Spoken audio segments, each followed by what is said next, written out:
Well, in many ways, it was only recaptured because of what came from the skies. It was here at the West Gate in Ajdabiya that Gaddafi's forces made their last stand. It was here, though, at dawn that there was bombardment from jets from those international forces, from the international coalition. Just look over here, Lauren, and see what those jets did. This tank has been destroyed. You can see people here are celebrating, as they are celebrating too in the centre of Ajdabiya. For more than 2 weeks, this city has been on the front line. But now the people of Ajdabiya are firing in celebration rather than anger. These fighters advanced after pro-Gaddafi forces who'd been holding the ring road were bombed by coalition jets, their tanks and armour destroyed from the skies. Most people had fled Ajdabiya during the fighting, but some had hidden in their homes, and they now joined the celebrations. One man whose house was damaged by a missile, which he says was fired by Gaddafi's forces, told me of his feelings. I have never seen a guy like this. He's bombing his people. He's not Libyan. This is fact. Nobody can deny that. This guy is not Libyan, he's a murderer. If I see him right now, I'm not a killer. I am an honest man. I am a civilian. If I see him, I would kill him. Tell me, I will beat him with my teeth, with my nails. And all my children, they have the same feeling. Although there are scenes of celebration in this city, there is also some concern. They believe that there may be pro-Gaddafi sympathisers hiding out in buildings, possibly in sniper positions. But overall, the mood is one of jubilation that Gaddafi's forces have left this city. They believe that they are now pushed back in the direction of the town of Brega.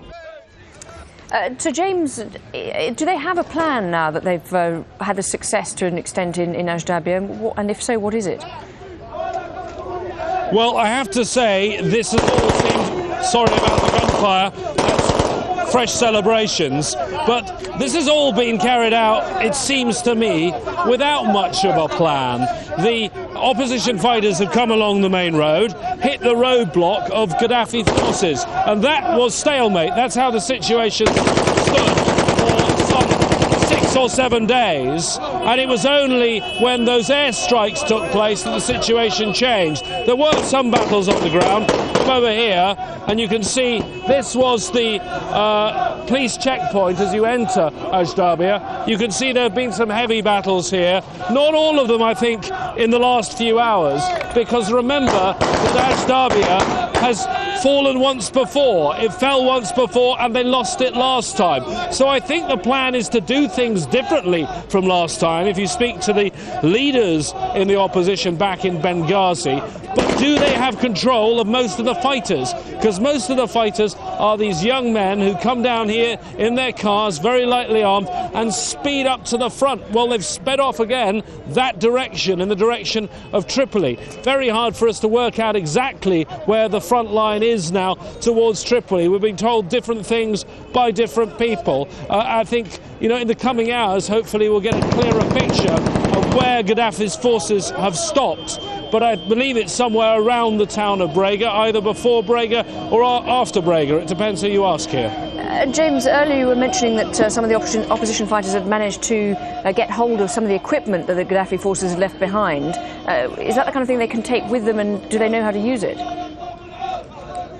Well, I think some of them do. We were speaking to a colonel earlier on who was a former regular army colonel in Gaddafi's army, a man who'd served Gaddafi for many years. He's now on the ground here. He is technically in command here. He would know how to use that equipment. His men would know how to use what is a powerful bit of equipment. It's a Grad missile launcher. They keep parading it up and down here.